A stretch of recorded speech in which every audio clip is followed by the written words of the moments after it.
Did you know Africa's total economy is estimated at $3 trillion? Yet, this figure masks a complex history of trade, exploitation, and resilience. Today, we'll explore how Africa's past shapes its present economic landscape, moving beyond simple narratives to understand the real forces at play. Our journey begins long before colonial borders were drawn, with diverse economic systems stretching across the continent. From centralized states with sophisticated trade networks to decentralized communities relying on agriculture and local exchange, pre-colonial Africa was far from a blank slate. Consider the Kingdom of Aksum, a major trading power in East Africa, known for its gold, ivory, and control of Red Sea trade routes. Or the empires of the Sahel, like Ghana and Mali, who facilitated the movement of gold, salt, and other goods across the Sahara. These established systems had both strengths and vulnerabilities, but they formed the foundation upon which later economic transformations would build. But everything changed with the arrival of European colonial powers. The focus shifted dramatically to resource extraction, with African economies reorganized to serve the needs of European industries. We see the rise of cash crops like cocoa, coffee, and rubber, often grown on plantations under exploitative conditions. Infrastructure was developed, but largely to facilitate the transport of raw materials to ports for export, neglecting the development of internal markets and diversified economies.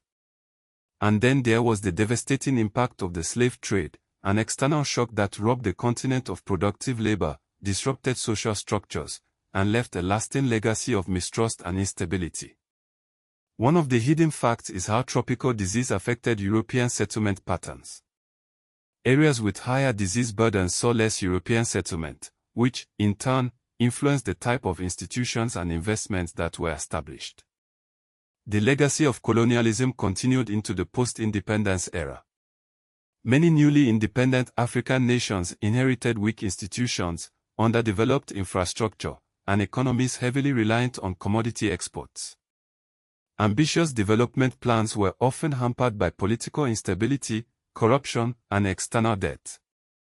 Many nations adopted import substitution industrialization policies, aiming to reduce reliance on foreign imports by developing domestic industries. However, these efforts often faced challenges due to lack of capital, technology, and skilled labor. Today, Africa's economic challenges are complex and interconnected. The UNCTAD's 2024 report highlights a number of key vulnerabilities, including reliance on foreign markets, volatile commodity exports, high debt levels, and weak infrastructure. Geopolitical conflicts, the COVID-19 pandemic, and commodity price shocks have only exacerbated these existing weaknesses. We see a confluence of political, economic, demographic, energy-related, technological, and climate-related pressures, creating a stacked crisis structure that demands innovative solutions. But it's not all doom and gloom. There's a growing emphasis on intra-African trade, with initiatives like the African Continental Free Trade Area aiming to boost regional commerce and reduce reliance on external markets. This initiative seeks to create a single market for goods and services, promoting industrialization, diversification, and value addition. By fostering regional value chains, Africa can reduce its dependence on commodity exports and create more sustainable economic growth. And while Nigeria is often cited, South Africa currently boasts the continent's largest economy in nominal GDP terms, nearing 400 billion.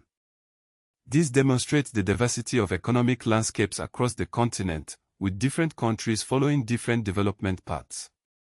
The existence of a dedicated journal, African Economic History, highlights the depth of scholarship dedicated to unraveling the complexities of African economic development.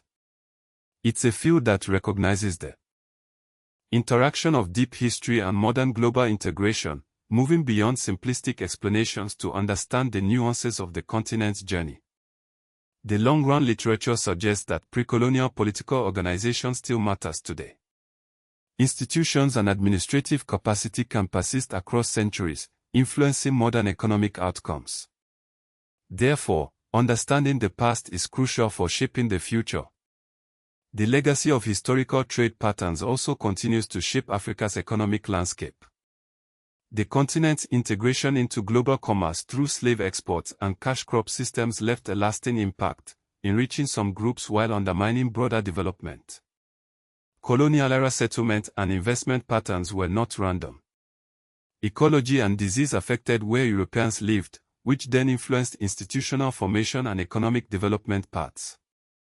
And these historical vulnerabilities remain economically relevant today through commodity dependence, debt stress, and weak infrastructure. The emphasis on transport and digital infrastructure shows that present-day growth depends not only on resource extraction but also on logistics, manufacturing, and technology adoption.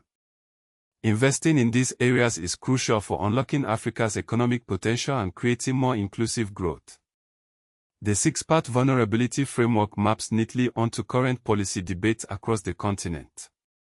Coups and governance crises, youth population growth, energy shortages, digital inequality, and climate stress all interact with economic performance, demanding integrated policy responses. One major controversy in African economic history is the extent to which colonialism versus pre-colonial institutions explains present-day poverty and inequality. It's a debate that continues to shape policy discussions and academic research. Another debate concerns whether Africa's underdevelopment is primarily due to internal institutional weaknesses or external extraction and disruption. The framework presented in Science Direct explicitly treats both as relevant, highlighting the importance of considering both internal and external factors. The role of the slave trade remains central and politically sensitive.